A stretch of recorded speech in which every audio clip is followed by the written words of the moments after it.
welcome to this video. In this video we're going to be taking a look at the Himi gouache, also known as the jelly gouache paints. I kept seeing different YouTubers using these paints, both as a review but also just in general when they were doing gouache paintings.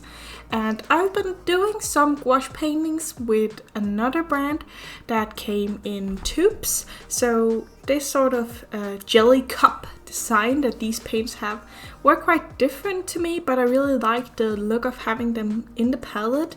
So I decided to go ahead and pick some up, and I did that on Amazon. The gouache themselves come in a really cute packaging that is very sturdy as well and perfect for traveling. There is a small palette as well, and you can also use the lid as a palette. And I've actually been traveling with this set myself during this summer as I've been on vacation, and it's really the perfect size for traveling with you.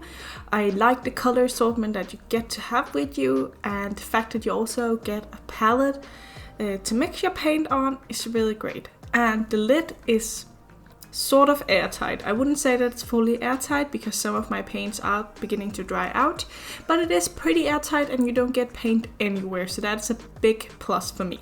I did the color layout myself, and once I was happy with that, I took the lid off, which was a bit messy, as you can see.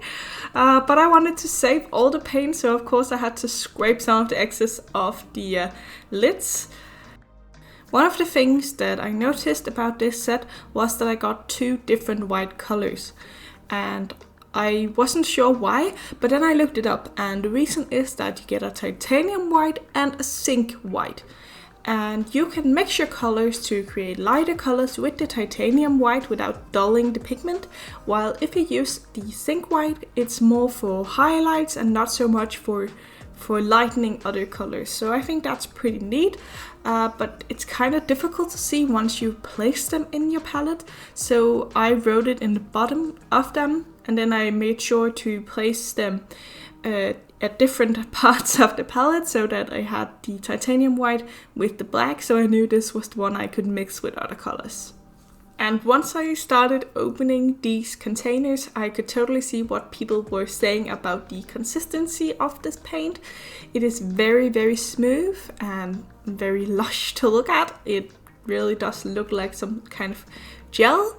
And also I think the colors are very nice. I think it's a nice assortment of some vibrant colors and some more dull colors, more natural colors.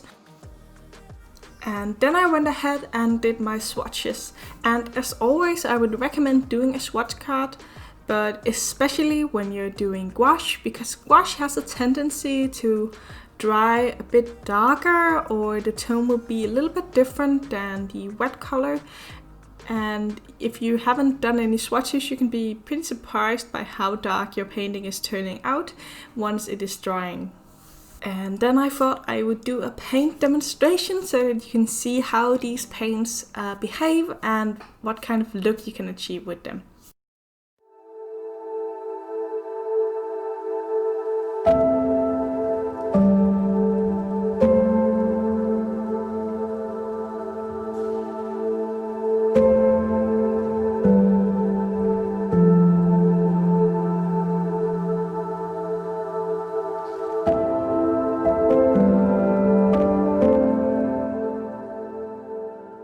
So for most of my gouache paintings, I start by doing a wash, like I did here, in a color that covers the entire paper.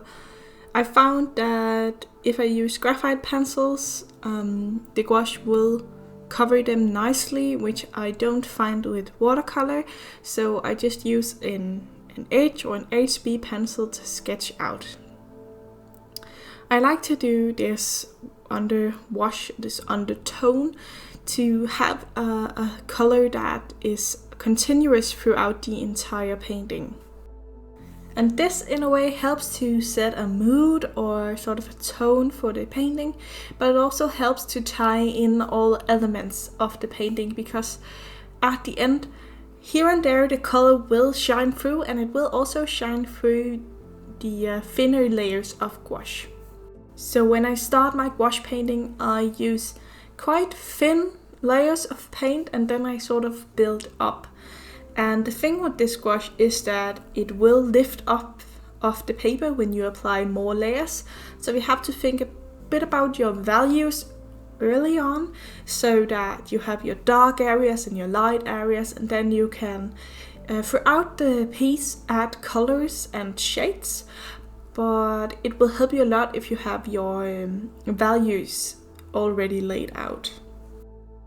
What I really enjoy about gouache is that in many ways it's very, very forgiving.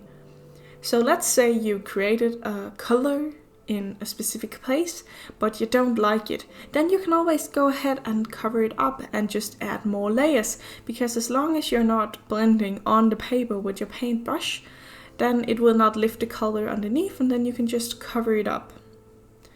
Another way that it's forgiving in is that you can always lay lighter color on top of darker colors. And the fact that it has quite a short drying time makes it a really fast medium. It's really a medium that I enjoy sketching in and love sketching in. What I especially like to do is to take a concept that I want to do as a bigger piece, say in color pencil or in oil or acrylic, and then I can make a smaller sketch in which I try out different colors and different compositions, but still do it as a painting. And just to quickly tie in some thoughts with this painting, I used to, many years ago, draw a lot of insects, and I would draw all kinds of beetles and such, because I think many insects are very, very beautiful and very underrated, and we don't give enough attention to the insects and bugs in our environmental system. So there's a thing about endangered species, that some species are more valued in the eyes of people, such as the panda, as the rhino. We see them as having quite a high value. However, many insects that are endangered we don't ever hear about, and there's plenty of insects going extinct all the time that we never hear about. So I wanted to tie in some of the insects or bugs with some of those mammals that are quite well known. I know that the bee is also very known and also quite appreciated, and I'm very happy about that.